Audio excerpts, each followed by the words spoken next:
As you have probably guessed from the title, though not entirely, there is a grain of truth in the analogy I am about to make. Imagine this. I start telling you about a huge multinational organization known all over the world, with branches in every country. It was founded thanks to the visionary drive of a young, charismatic founder who became a living myth, and even a greater one after his death. And it's an organization that it's instantly recognizable because of its communication style, its choices, and the unmistakable look that defines it. Am I talking about Apple and Steve Jobs? Well, of course not. I am talking about St. Francis and the Franciscan order. But just in case you're entirely familiar with him, here's the quick version of who St. Francis actually was.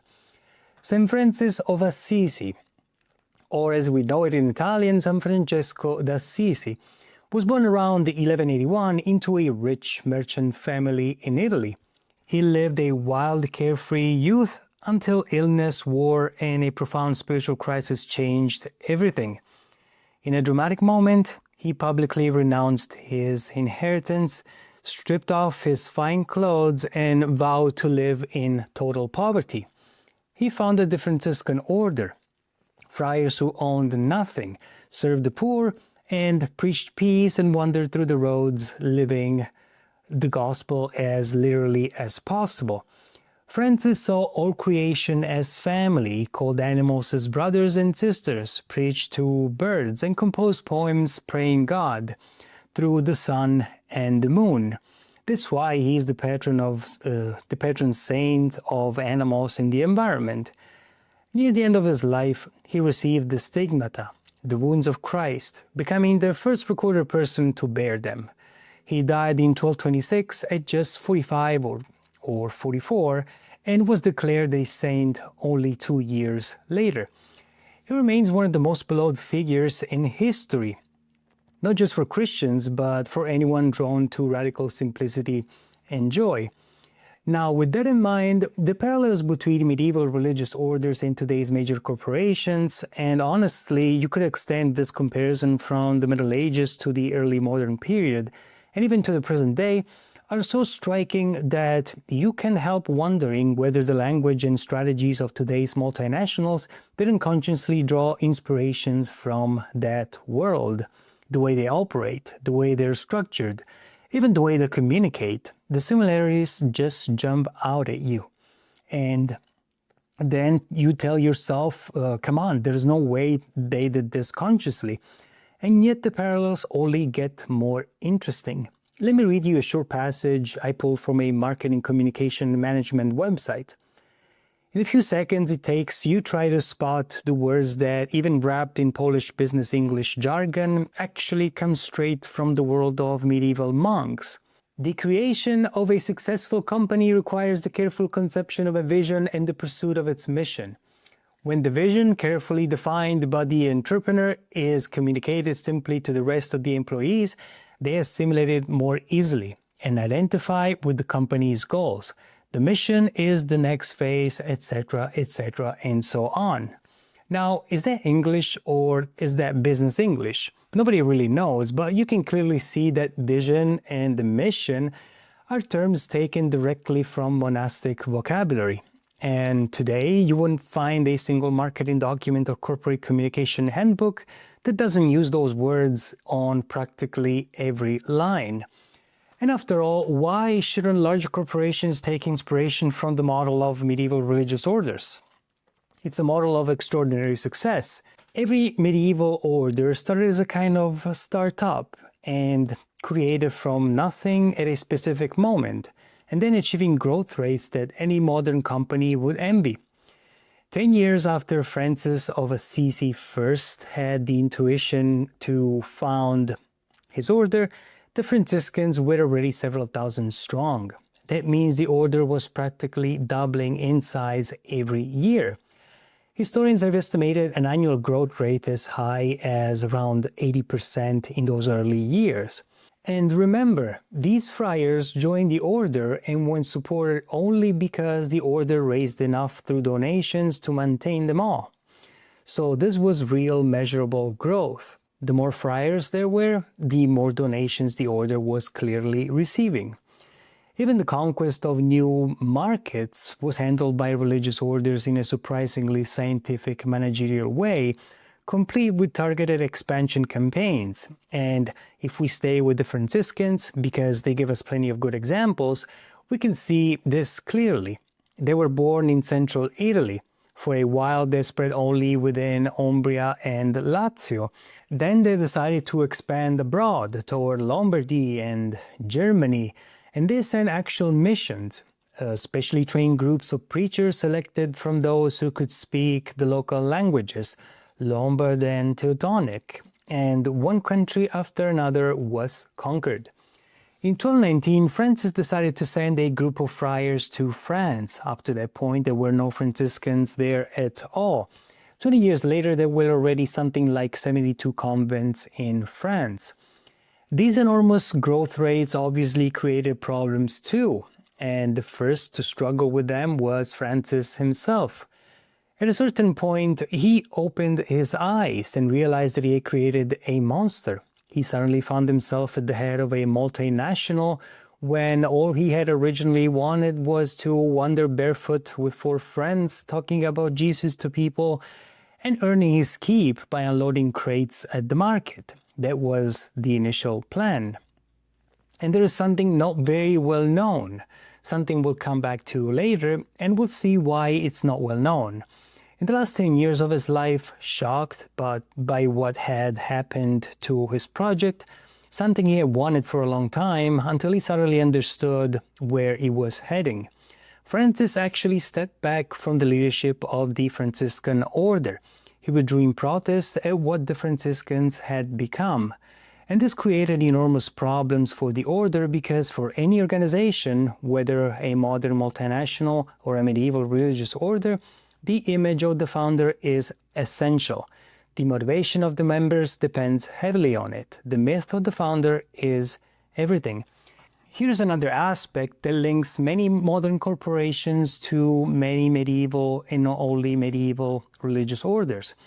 Think about it. In the 20th century and today, the great founders of major companies like Henry Ford, Bill Gates, Steve Jobs were mythologized while still alive and then turned into legends after their deaths. And in doing so, they introduced something that might not seem medieval at first glance, but actually was has very precise medieval origins: the authorized biography. You know what an authorized biography is when we're talking about a public figure or a big entrepreneur. The company itself or the heirs commission an author to write the life story. They tell him what he can write, what he can't write, and they give him only the documents they want him to see. And that is nothing more than the modern version of medieval hagiography.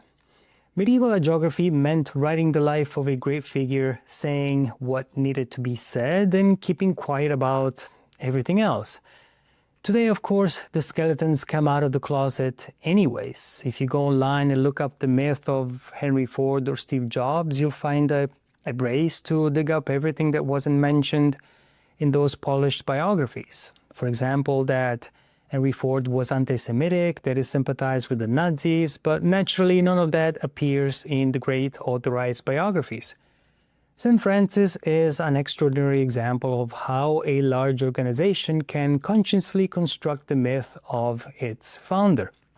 Francis had barely died when the Franciscan order decides to create an authorized biography of un lettre.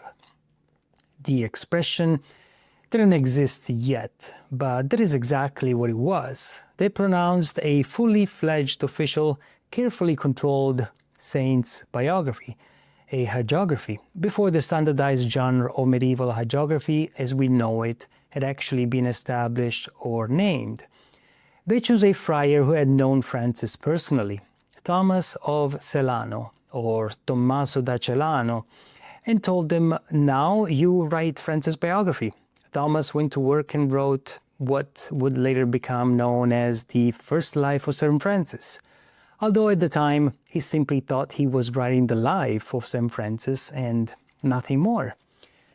And Thomas of Celano includes many details about Francis that people still remember today. He says that St. Francis was an awkward character, that his parents were a family obsessed with money and not religious at all, and that as a young man, Francis cared only about career and success and dreamed of becoming a knight. And even after his vocation, even after founding the Franciscans, Thomas of Celano insists that Francis remained, well, an awkward character. He tells many anecdotes that when the leaders of the order read them, made them clutch their heads, well, their tonsures, and ask, do we really need to publish these things? For example, there's a time Francis was with a small group of friars, and an old woman arrived, the mother of one of them, asking for a little help, a bit of charity. And Francis said, do we have anything to give our mother? Because, Thomas explains, Francis always referred to the mothers of the friars as our mother. The friars replied, of course not, we have nothing, we're poor. Francis says, really nothing at all?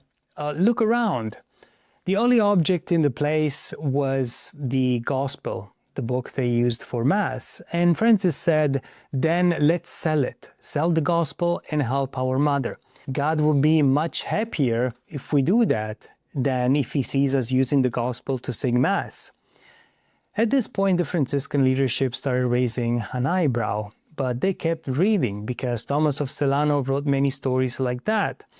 For example, the famous moment when St. Francis preached to the birds. The leadership thought, well, let's hope this time the little birds are harmless. But no, Francis preached to the birds because he had gone to Rome to speak in public, and the Romans refused to listen to him. Rome, being according to Thomas a city of vice and corruption, practically the least Christian place imaginable. So Francis said, fine, if you don't want to listen to me, I am leaving. He walked out to the city dump where all the scavenger birds gathered and started preaching to them instead. And then there were moments showing Francis that he wasn't a perfect man. He was human after all. He made mistakes, he got angry, he lost his patience. And Thomas wrote these things down as well. Like the time a friar who cared for the lepers had become friends with one particular leper and kept taking him out to Mass. Francis told him repeatedly, stop bringing him out. He arrives covered in sores, bleeding, dripping on people. But the friar would not listen. One day Francis lost his temper, he shouted at him, sent him to hell. Ordered him to take the leper away and never show him again. Then, realizing what he had done, he repented, and to do penance, Francis went to the leper house, sat down at their table, and ate with them. Now, you know how people ate in the Middle Ages? The tablecloth was always clean. God help you if it wasn't. But everyone would use their fingers to eat from a common dish. So the lepers, with their bleeding, pus-covered fingers, dipped into the dish, and Francis dipped with them. And Thomas of Celano says the other friars watched this with sorrow, unsure of what to think. The Franciscan leadership told Thomas, but Francis wasn't like that. Francis was great. Francis never made mistakes. Take some of these things out. So Thomas of Celano wrote the second life, in which Francis' parents are suddenly not so worldly, not so irreligious, and Francis himself becomes the one who had a religious vocation from childhood and so on. But the leaders of the order still were not satisfied. They told him, Thomas, you haven't talked enough about miracles. Francis is a great saint. He performed lots of miracles. Write them. And so Thomas wrote a third life of St. Francis, in which he included all the miracles. But in the introduction, he more or less says, now that's enough. They can't expect me to say the picture is round, so he left some of the more awkward stories in there anyway. Until a few years later, the Minister General of the Franciscan Order, Saint Bonaventura, decided that this simply would not do. The image of Francis could not be left to these earlier texts. A new biography had to be written the truly authorized definitive one. Bonaventure wrote the Legenda Major, in which all the unpleasant things disappeared. Francis never doubts. Francis never hesitates.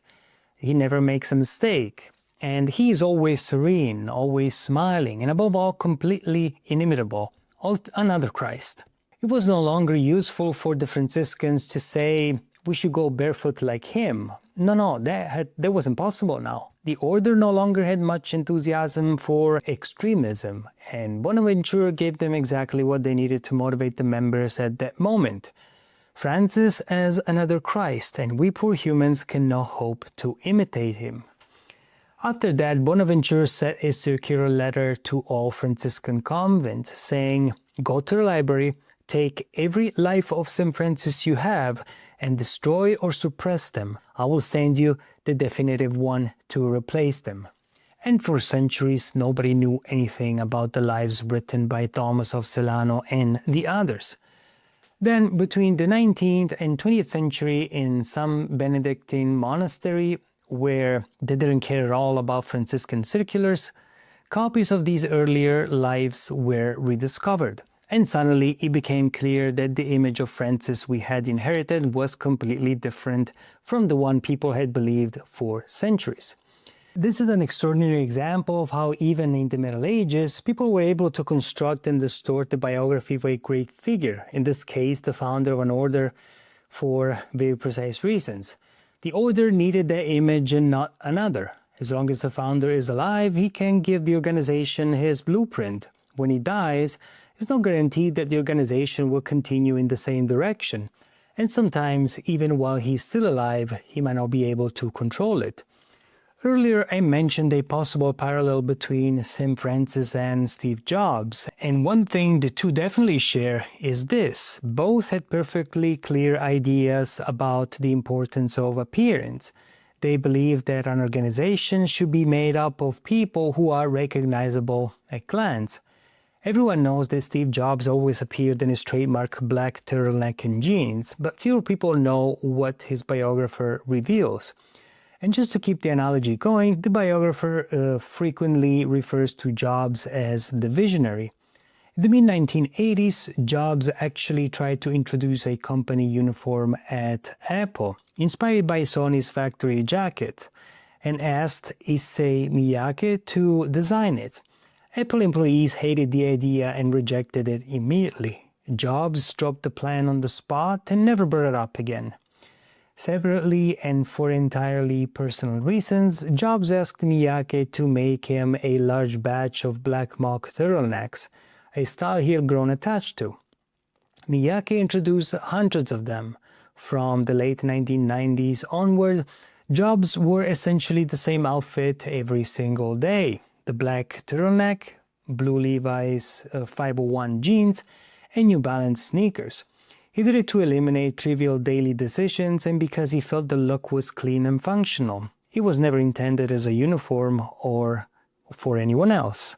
When Walter Isaacson was researching Jobs' biography while Jobs was still alive, Jobs showed him a closet filled with dozens of identical black turtlenecks and said essentially, "This is what I wear. I have enough to last for the rest of my life." And the prediction turned out to be correct. Francis, on the other hand, succeeded in getting his friars to dress exactly the same way, at least while he was alive. We tend to think the Franciscans have always dressed like that, but in reality Francis was very specific. Look at how the poor dress. Look at how the farm laborers dress. A sackcloth habit, a rope tied around the waist, because they can't afford a leather belt and a hood. This is a detail modern viewers can easily overlook, but people of the time instantly recognized what Francis was doing. Peasants wore pointed hoods. Young city snobs, like the young Francis once was, would never wear pointed hoods. They wore wide, rounded ones. Francis imposed the sackcloth habit and the pointed peasant hood deliberately. But as soon as he died, habits made of finer fabrics began to appear, softer, more comfortable, better cut. and the pointed hood gradually rounded up, widened, and transformed into the fashionable hood worn by elegant young men, no longer the humble pointed hood of the peasants.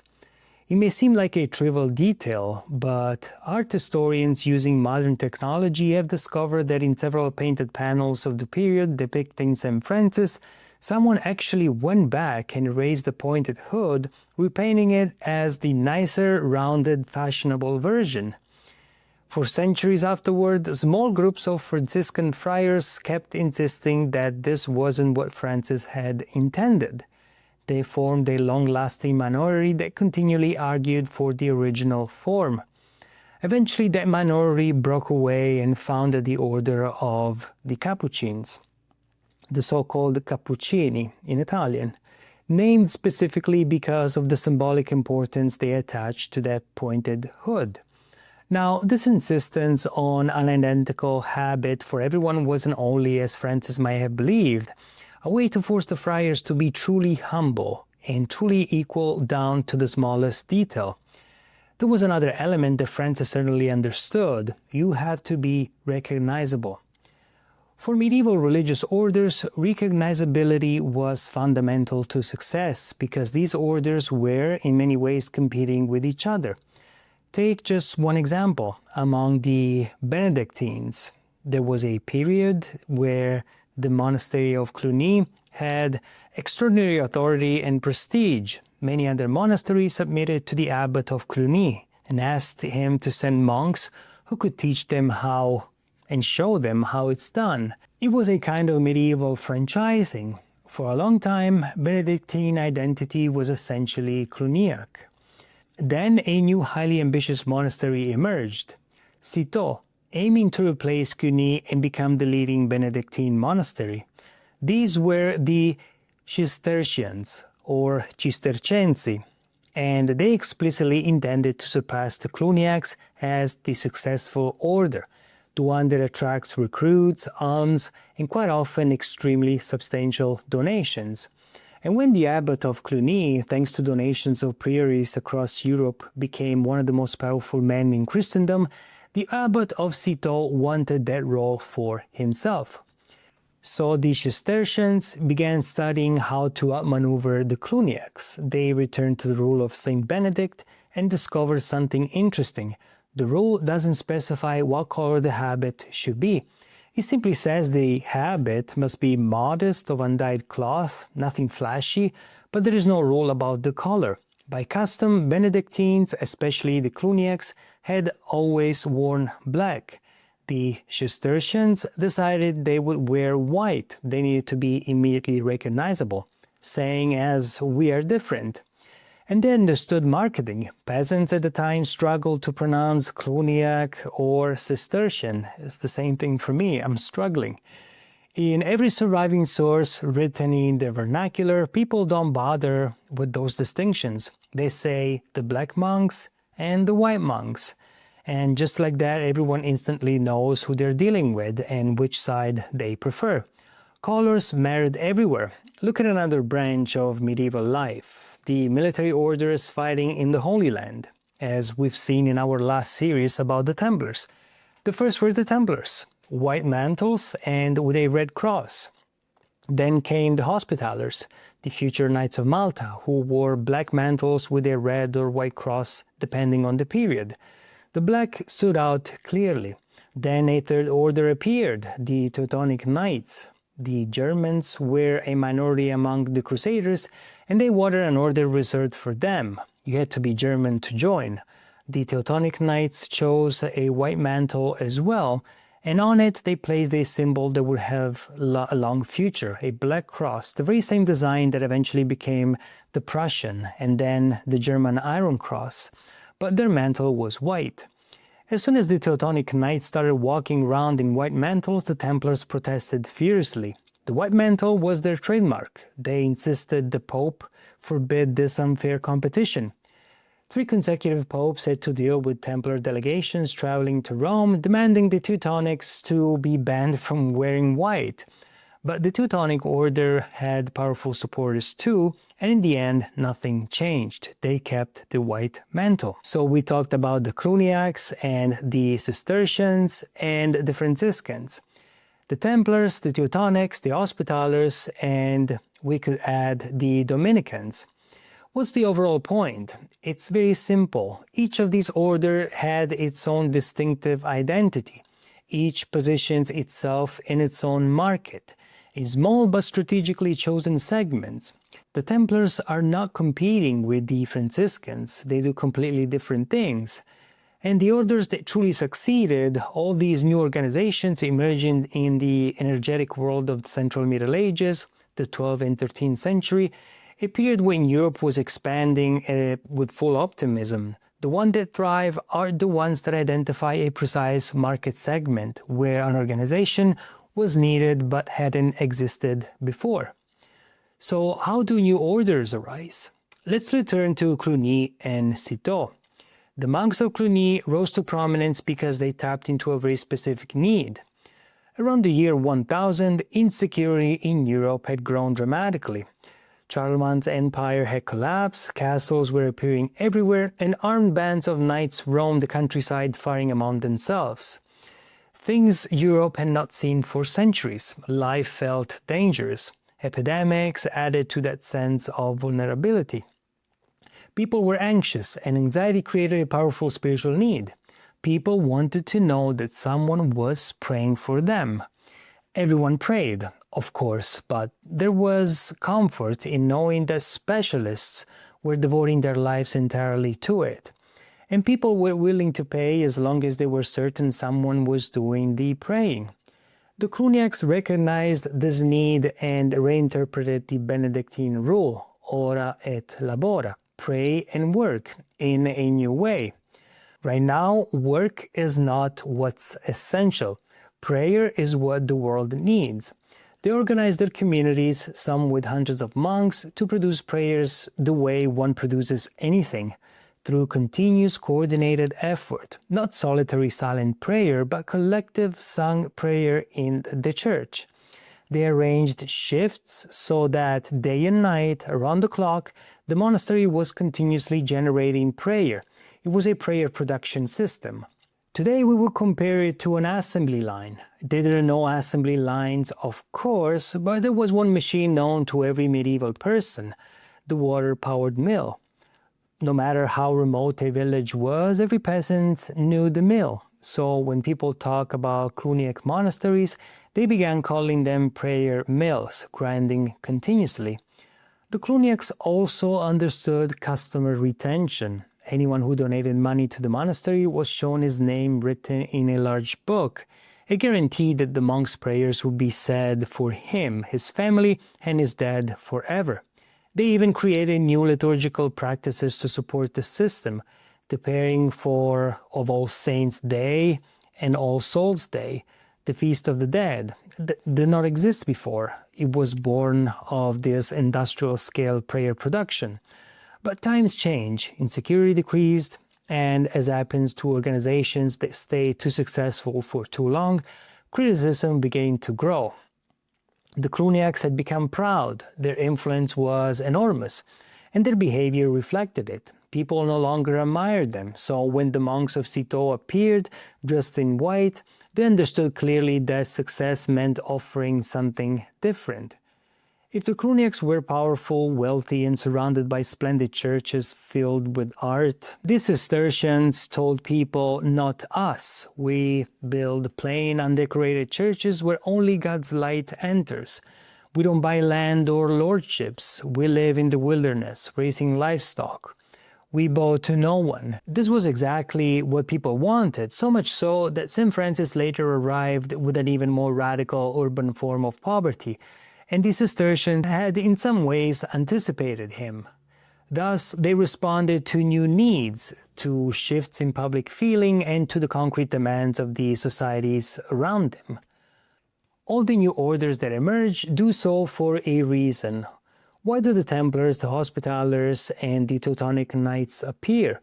Because the First Crusade had taken place, the Holy Land had been conquered, and a new frontier of constant warfare had opened.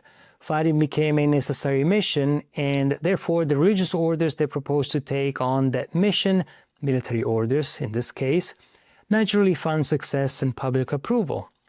In the fast-growing towns of the 12th and 13th centuries, ideas spread quickly beyond the church's control. Cathar perfecti and Waldensian preachers, men and women who lived in visible poverty and spoke the everyday language of the people, went from house to house, workshop to workshop, and market to market in southern France, northern Italy, and the Alps. They addressed artisans, merchants, peasants, townspeople, and even some nobles directly in the vernacular, offering a simple scriptural Christianity that felt more honest than the Latin sermons of the often wealthy or absent priests. Ordinary people, of course, listened eagerly. To the church in Rome, this direct access to the masses represented a mortal danger. And it is the main reason the Cathars and Waldensians became the first targets of crusade and inquisition. There was a need for an organization that could reclaim the spiritual influence, an order made up of men trained to preach powerfully and convincingly.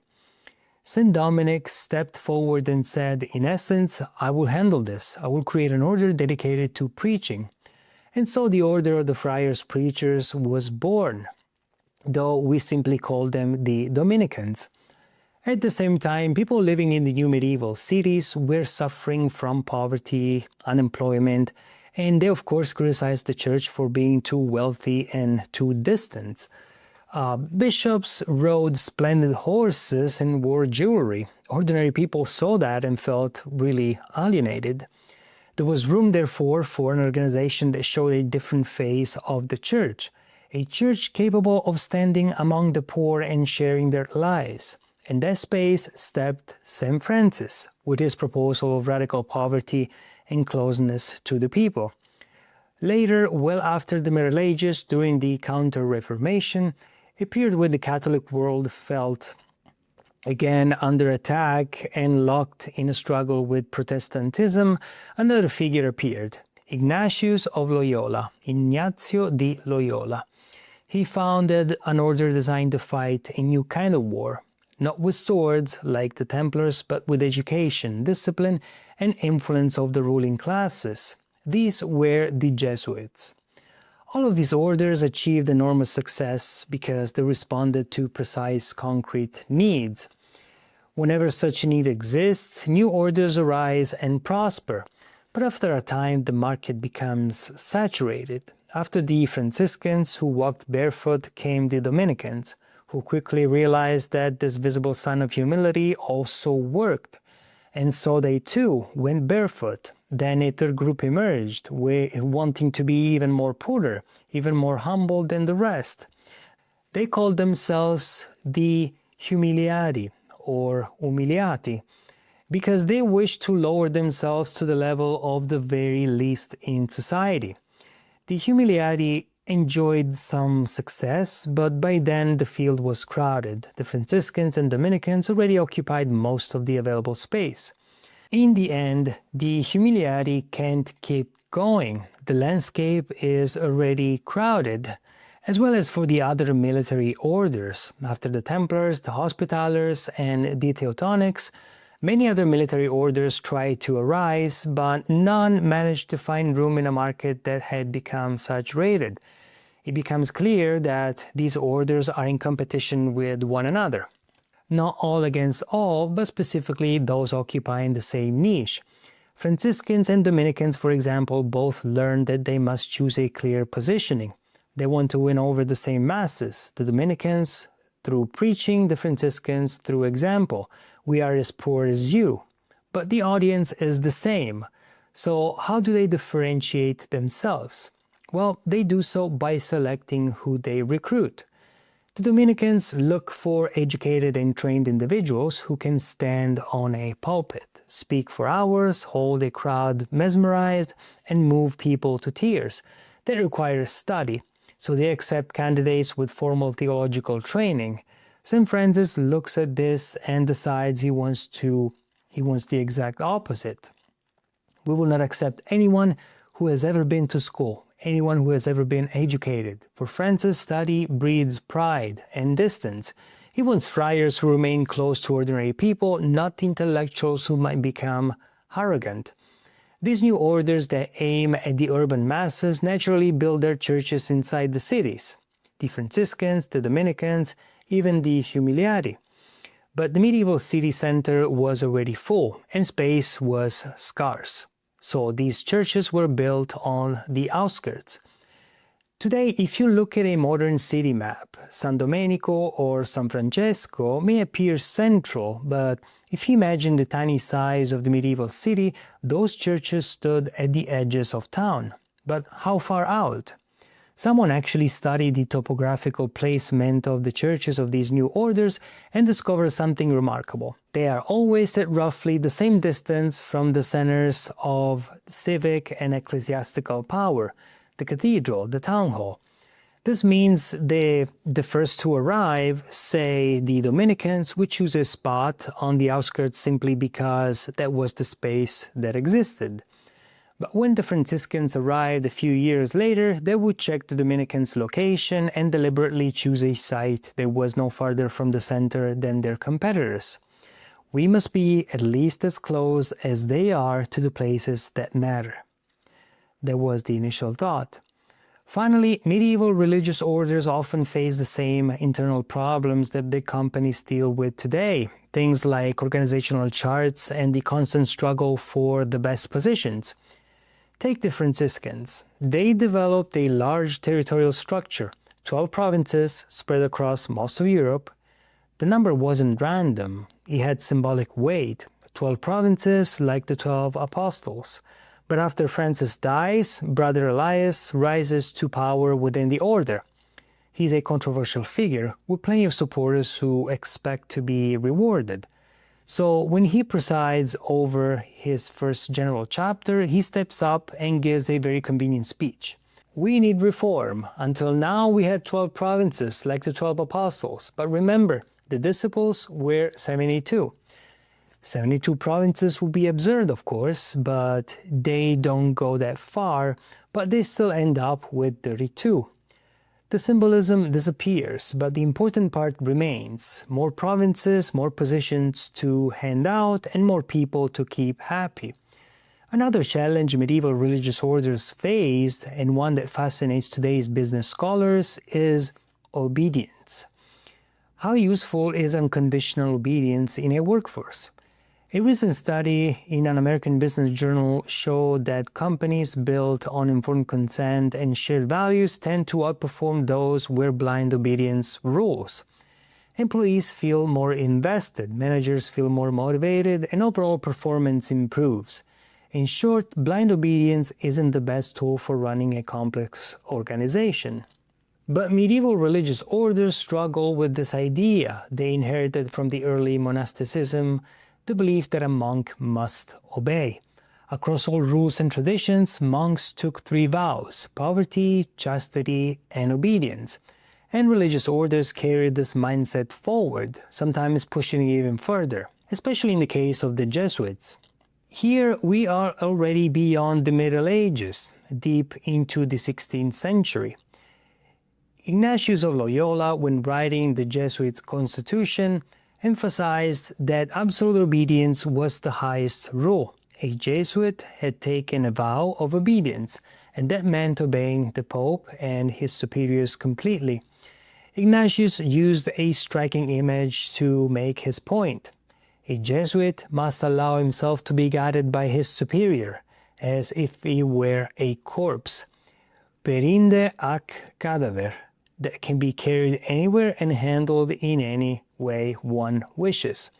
Of course, back then there were no zombie movies yet, so Ignatius's image didn't sound nearly as sinister as it does to us today.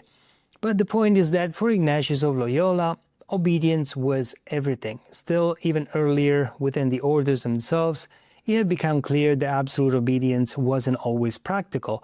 It often clashed with a person's ability to take responsibility on their own. And we have a perfect example of this with Brother Elias. At one point, he's preparing to send a group of friars to Germany, of Franciscan friars, to expand their presence there. The leader of the mission selects his men, and one of those chosen senses that someone thinks he isn't suitable. Suddenly, he is paralyzed. He can't decide whether he should join the mission or not, so he turns directly to Brother Elias and pleads, "Please, command me. Tell me whether I should go or not, because I can't decide of my own."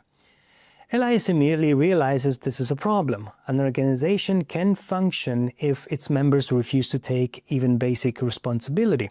So he gives the friar a brilliant and very pointed order. "I command you, in the name of holy obedience, to decide for yourself whether you want to go or not." Even then, the poor friar comes back desperate and says, "Just command me yourself. Command me wherever you want. I prefer that." This is a perfect illustration of how blind obedience can backfire. Another issue medieval orders faced, and one many modern companies also struggle with, was the crisis that hits when your core product is no longer in demand.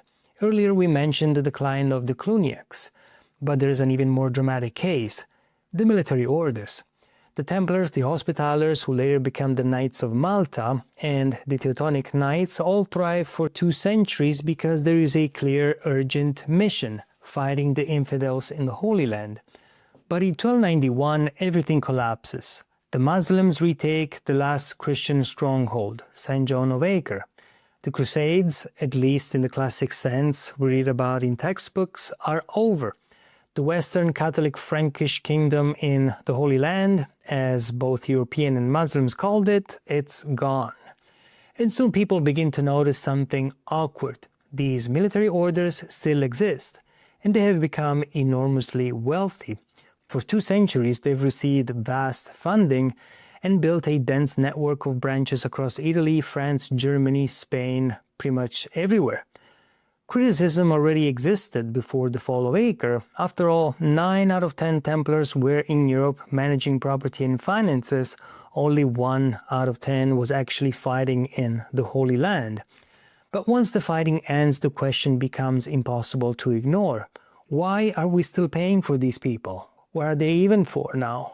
The leaders of the order scramble to find a solution.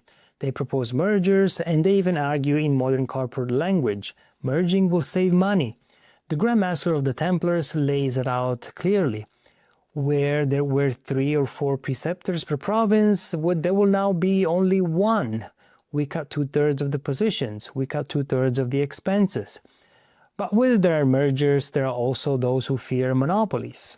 And European rulers quickly informed the Pope that they do not want a single massive order created by merging these already powerful and wealthy groups. Combining them would create something too big, too rich, and too independent. So the plan collapses. Instead, as we know, the crisis is resolved in very different ways.